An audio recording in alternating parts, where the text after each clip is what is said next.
पूरा लोकल। బతుకమ్మ సంబరాలు వస్తున్నాయి కాబట్టి చాలా మంది మహిళలందరూ కూడా చీరలు వస్తాయనే ఒక ఆశతో అందరూ కూడా ఎదురు చూస్తున్నారు.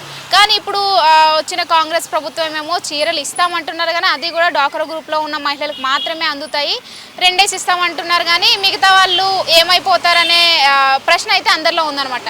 సో ఇప్పుడు మనతో పాటు కొంతమంది మహిళలు అయితే ఉన్నారు, వాళ్ళతో మాట్లాడి తెలుసుకుందాం వాళ్ళు ఎలా ఫీల్ అవుతున్నారు, బతుకమ్మ వచ్చింది కానీ కొత్త చీరలు ఇస్తారని ఎదురు చూసే వాళ్ళందరూ కూడా ఎలా ఆలోచిస్తున్నారు అనేది కూడా మాట్లాడదాం. నమస్తే అమ్మా. నమస్తే అమ్మ. చీరలు వచ్చాయా? బతుకమ్మ చీరలు రాలేదమ్మా, మాకైతే రాలేదు.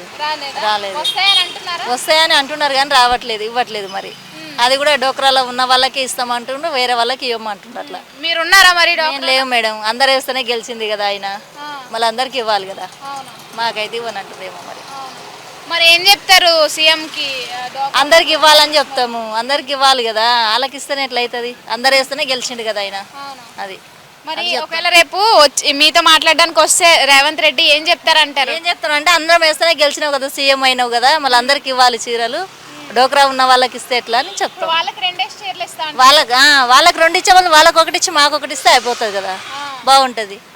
అది అలాగే ఇక్కడ సీఎం రేవంత్ రెడ్డి పాలన కూడా ఎలా ఉందంటారు కాంగ్రెస్ ప్రభుత్వం వచ్చిన దగ్గర? అవన్నీ నేను చెప్పలేనమ్మా. ఏమైనా పథకాలు అందాయా? మాకైతే ఏం అందలేదు. మాకైతే పింఛన్లు అన్నారు కానీ పింఛన్లు ఇంతవరకు కొత్త పింఛన్లు అసలే రాలేదమ్మా. ఇంతవరకు కొత్త పింఛన్లు అంటారు అసలు ఇవ్వట్లేదు. గతంలో వచ్చావా?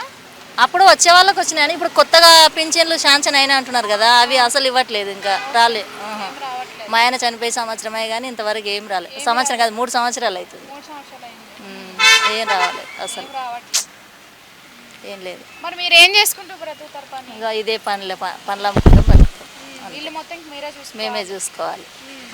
ఇంకేమీ అందట్లేదా మీకు? రేషన్ కార్డు అవడం కానీ అవి వస్తున్నాయి, రేషన్ కార్డు, బస్సు అవి నడుస్తుంది. బస్సు వాడుకుంటున్నాం అంటే అవసరం ఉంటే వెళ్తాం, లేకుంటే మాకు ఎందుకు వెళ్తాం, మేము పని చేసుకునే వాళ్ళం కదా. మాకు ఏదో డ్యూటీలకు వాళ్ళకు పోయేటోళ్ళకి అవసరం ఉంటుంది, అది మాకు ఎక్కువ యూజ్ లేదు, అది తక్కువ అంతే. ఈ ప్రభుత్వం వచ్చిన తర్వాత బస్సు ఒకటి ఈ రేషన్ బియ్యం కాదు, రేషన్ బియ్యం అంటే అప్పటి నుంచి వస్తున్నాయి కదా, ఇప్పుడు ఈయన ఇచ్చింది ఏం కొత్తగా ఏం కాదు, కాకపోతే సన్న బియ్యం, కరెంట్ బిల్లు ఫ్రీ అయింది అంతే. మరి అంటే మీకు ఏది నచ్చింది? ఇప్పుడు ఈయన కాంగ్రెస్ ప్రభుత్వం నచ్చిందా లేకపోతే అప్పట్లో టీఆర్ఎస్ కేసీఆర్ గారిది నచ్చిందా? ఇప్పుడు కొన్ని పథకాలు నచ్చినాయి, కొన్ని పథకాలు ఏమో నచ్చలేదు. అది ఆయన ఉన్నప్పుడు అయితే ఏం ఫ్రీ కాలేదులే, కానీ కరెంట్ బిల్లు ఫ్రీ కాలేదు, కట్టినాము. ఇప్పుడు నల్ల బిల్లు కూడా కడుతున్నాం, ఫ్రీ అని చెప్పిన నల్ల బిల్లు కూడా అది కట్టించుకుంటూనే ఉన్నారు. అది